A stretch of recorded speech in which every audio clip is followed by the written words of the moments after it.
Lighthouse, Section 3, the Confirmation of Candidature and Milestones. A key moment of pressure and testing in the Australian higher degree structure is the confirmation of candidature. This is a deal-breaker moment. The student is assessed and the project is assessed. The COC can emerge at any point between 6 and 12 months of enrolment.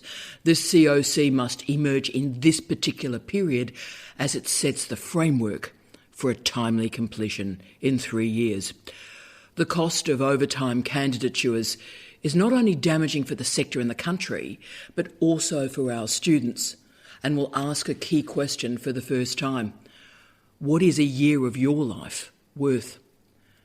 It's important to log what may hamper timely completion of milestones and indeed timely completion of the thesis. These are professional judgments that come from you as a supervisor. If the candidate is lacking skills, then swing in our professional development program as early as possible. So be aware of the milestones. Use them to plan each year of the candidature. At its most basic, use the milestones to backwardly map activities and progress through the year. At its most basic, remember the old cliche, begin with the end in mind. The end point is a timely completion and a successful examination, and that end point begins in the first year. 20 years ago, scrutiny of supervisory processes was, at best, light touch. But regulation has increased in the last 2 decades. And to be frank, and I'm not against regulation, transparency and scrutiny, we need it. Universities are paid by the public purse, and we should be publicly accountable every single day. But also, we do have to ensure that our doctoral candidates are supported, that they're okay. Most of us who have been around universities long enough have seen some pretty dreadful behaviour from supervisors, and often privacy and confidentiality are cloaks for abuse. So that is why the COC, the mid-candidature review and the final thesis review exists. What I ask is that instead of seeing all of this as an inconvenience, can we start to invert this discussion? Doctoral supervision is a privilege, it's not a right. It is a privilege to work with the next generation of students.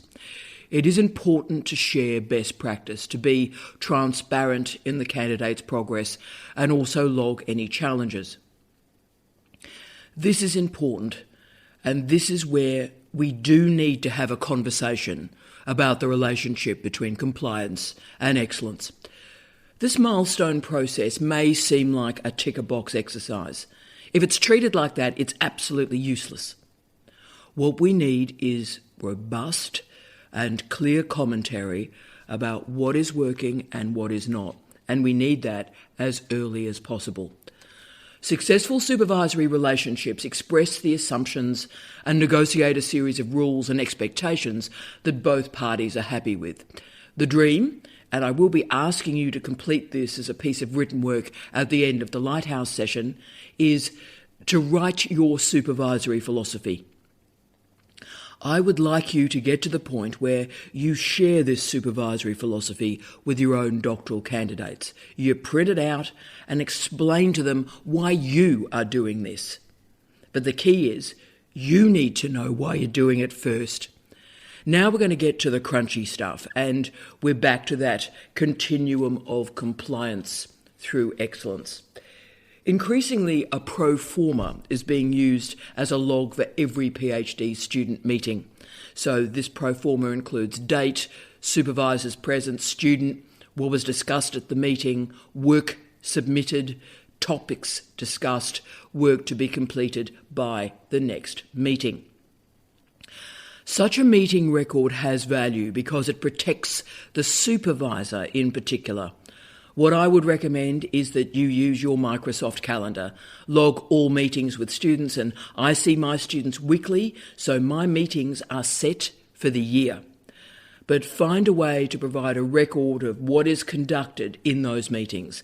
Now, I, for many of my students, use an unusual method. I use a sonic record through a podcast that logs the meeting. but a few notes to ensure that students and supervisors agree about what has been discussed in those meetings and what is to be achieved before the next one is certainly of value, particularly if your associate supervisors are not present. Similarly, we have a responsibility. Again, this is at the compliance and quality assurance end of our discussion, to ensure that CDU is fulfilling the Australian Code for the Responsible Conduct of Research. The key tenets here are ensuring that we have a safe and ethical environment, our students are supervised well, and we comply with legislation, with guidelines and policy. We must enact full and transparent clarity with commercial and contractual arrangements. We place attention on record keeping and data retention. We monitor the research conduct of our students, and we deal with issues in a careful, compassionate and clear fashion. All of us are responsible as academics and supervisors to make sure that we reach those standards. Probably the greatest challenge when we're trying to think about the relationship between compliance and excellence in doctoral education is record keeping. When academics hear a phrase like record keeping, we always think forms.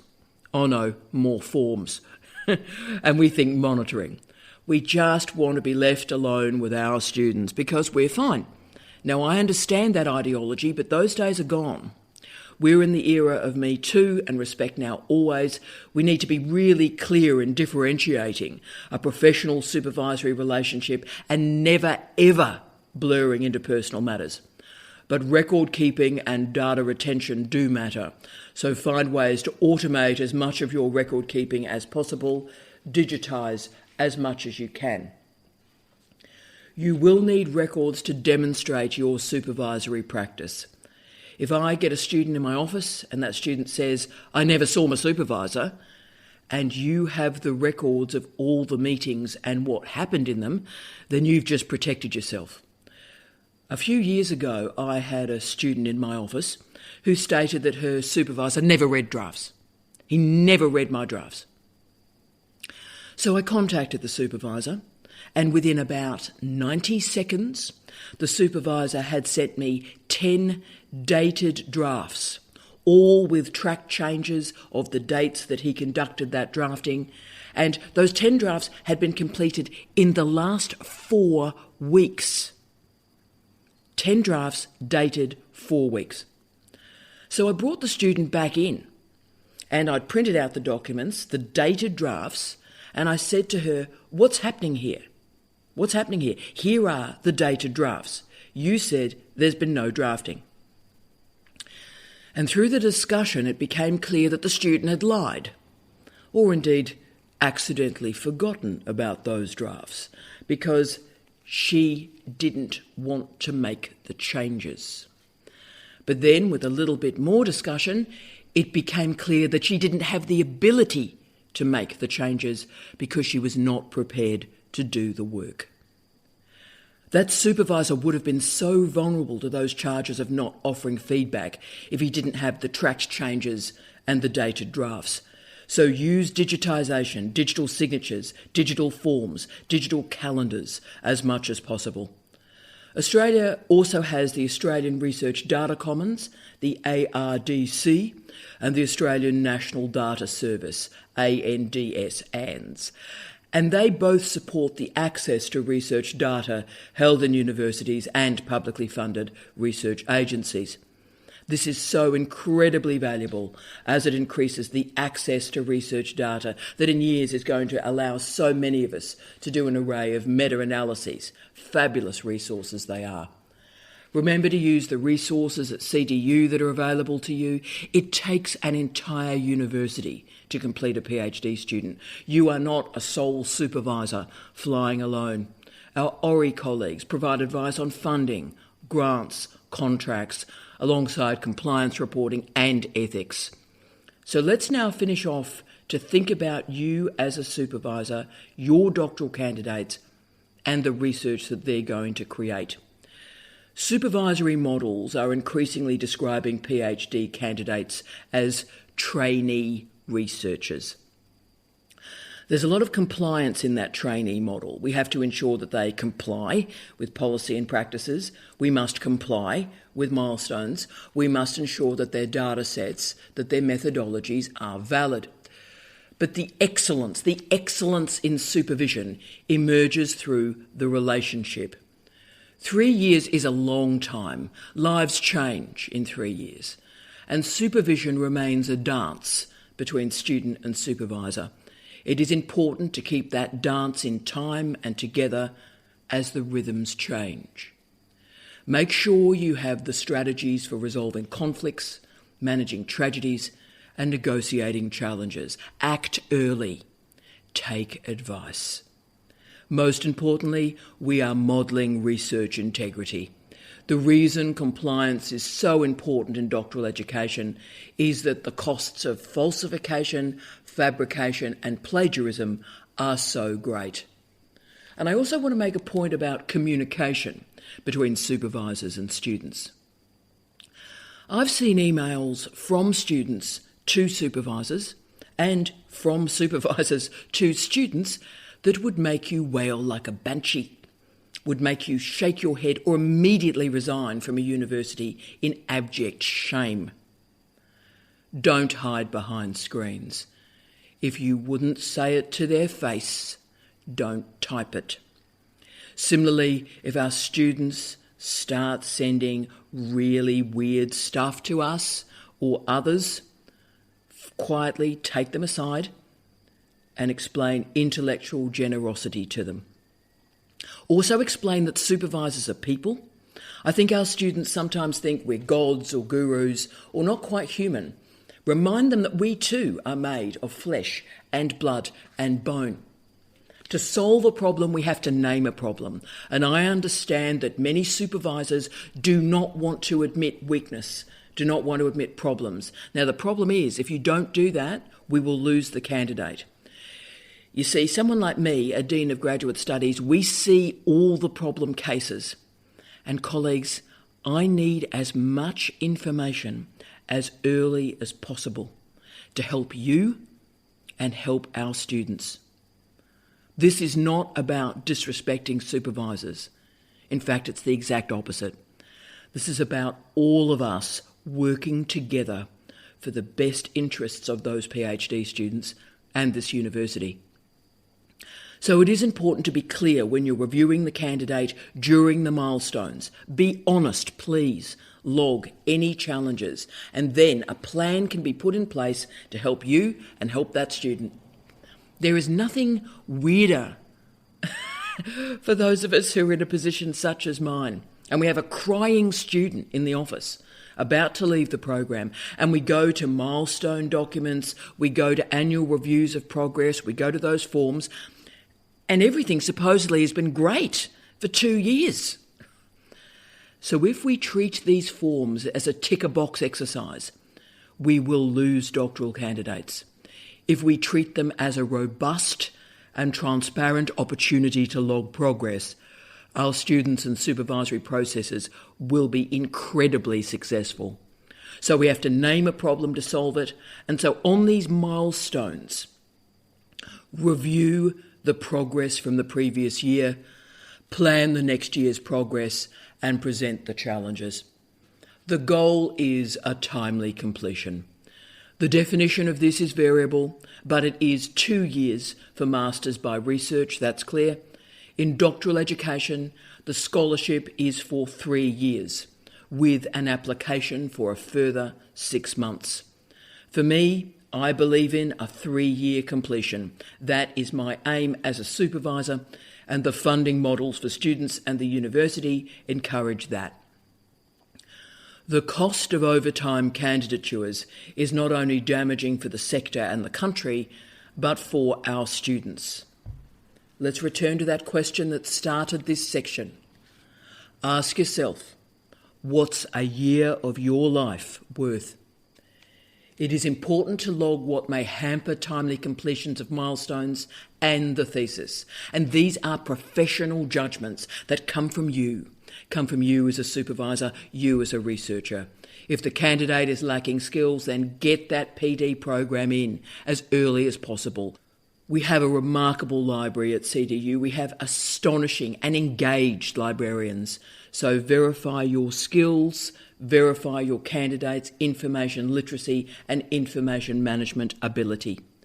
Reading capability and writing ability are so important. You see, the characteristic of the students who don't do well in an examination is that their research and their reading level was pitched too low.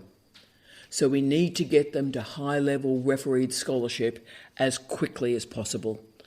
Writing improvements are also pivotal over the candidature. These are often much more gradual and incremental. Therefore, let's be aware of the milestones and use them to plan each year of each candidature. At its most basic, use the milestones to backwardly map activities and backwardly map progress through the year. If a candidature is not going well, and we certainly hope that the situation never emerges, but when things are not going well, the student may receive a show cause letter. A supervisor or associate dean research, or even me as dean, we can request this letter. It asks that a student must explain why they should be allowed to continue. Now, there are many reasons that such a letter is sent. They're very serious. Sometimes it becomes really clear that the candidate cannot reach the level required of a PhD, but also other things happen, like a student simply disappears. They miss meetings, they don't read, they don't write. Therefore, it is andragogically sound, if they are underperforming, to ask them to explain if they should be allowed to continue and how their behaviour will change. The question for us as supervisors is how we intervene to stop that situation reaching that point. And the answer is a clear discussion of expectations in the first meeting. Regular meetings, I meet with my students weekly, expectations of written work. Continual discussion of reading with particular attention to the level of difficulty, ensuring that our students are reading material that is at standard. There are other trigger points in a candidature, moments that determine if a candidate will stay or leave the program. And so let me give you some facts. The longer the candidature, the less likely the student is to finish. The more frequent the supervisory meetings, the more likely the student is to finish. The more frequent the supervisory meetings, the faster the completion. The characteristics of students that do not complete, well, those characteristics are stark. They change supervisors, they suspend their candidature. That is, they take a leave of absence.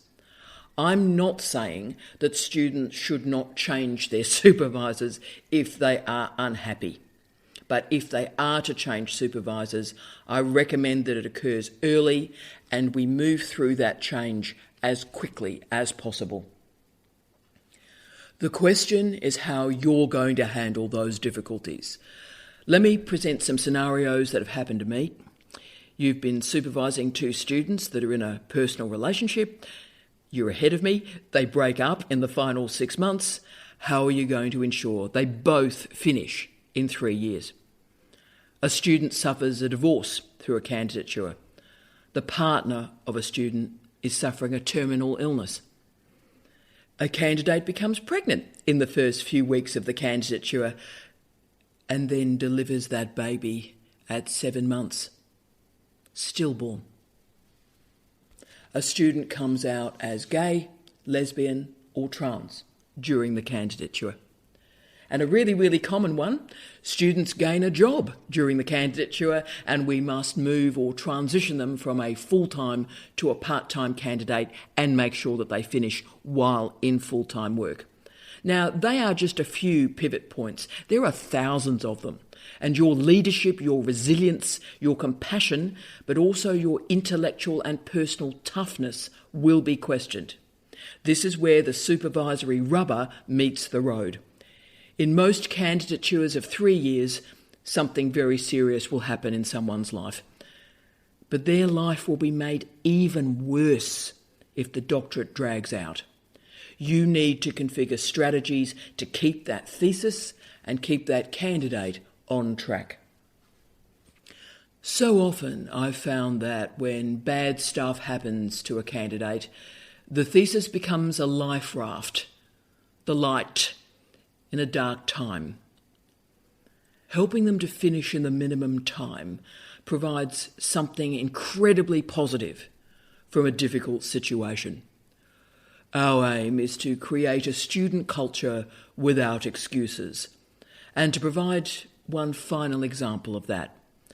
My extraordinary student who became pregnant and then buried a stillborn baby after giving birth after 7 months of that pregnancy, finished her PhD in 3 years and 2 months.